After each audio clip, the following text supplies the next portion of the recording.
সমস্যা আমি সৌদি আরবে গেছিলাম, আমার ছেলেকে আমি শিবসর হোটেলে দিয়ে গেছিলাম। ওইখান থেকে আর আব্বা নিয়ে গেছে, নিয়ে এই ঢাকা হোটেলে কাজে দিছে। তা আমি 2 মাস আমার সাথে কথাবার্তা বলছে, ঢাকা এসে পরে।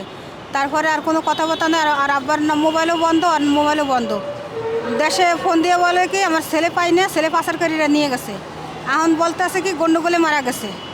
তারপর আমি থানায় গেছি, থানায় বিদেশ থেকে আসছি আমি 1 মাস ধরে আইসে থানায় গেছি, শিবচর থানায় গেছি।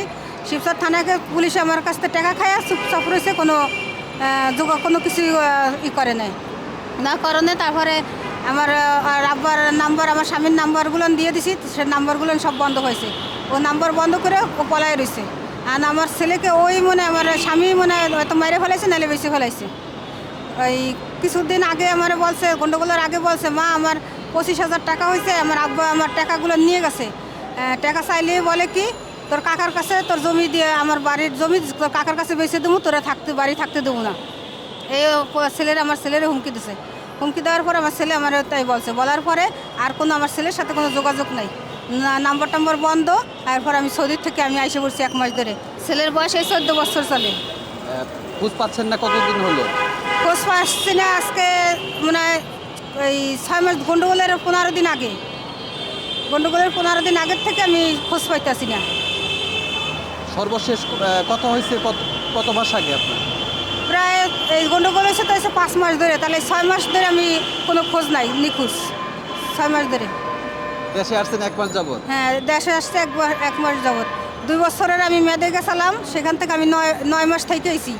9 মাস পরে আমি বাংলাদেশে চলে আসছি। আমার ছেলের কোনো খোঁজ পাই না, কান্নাকাটি করি পরে ওইখান থেকে তারা বাংলাদেশে পাঠিয়ে দিছে।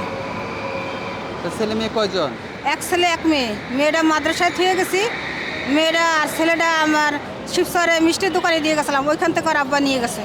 ঘরের ওই যে মাল সামানা সব বিক্রি করে বলছে, তাদের কাছে বলছে আমার ছেলে পাই না, আমার ছেলে কোথায় গেছে বলতে পারি না। সেই মহিলাদের কাছে তারা বলছে, আমি সেখানে যাই কান্নাকাটি করছি, এরকম বলছে আমার ছেলে পাইতেছি না। আমি সৌদি থেকে আমি এসে পড়ছি, তাদের সাথে কান্নাকাটি করার পরে তারা আমারে ধরে বসাইলো, তারপর বাদ দিলো খাইতে। খাওয়াটার পরে তারা বললো এরকম আপনার ছেলের কথা বলছে আমাকে এখান থেকে, আমার ছেলের পাইতেছি না।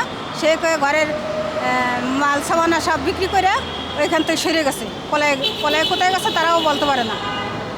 আমার বাহের বাড়ি খুলনা, আর স্বামীর বাড়ি শিবচর। সৌদি যাওয়ার আগে আমি মাদ্রাসায় কাজ করতাম, মাদ্রাসায় রান্নাবাড়া করতাম, ছাত্রগো রান্নাবাড়া করতাম। ওইখান থেকে আমার বেতন দিত 4,500 টাকা বেতন দিত। তা ওই বেতনে আমার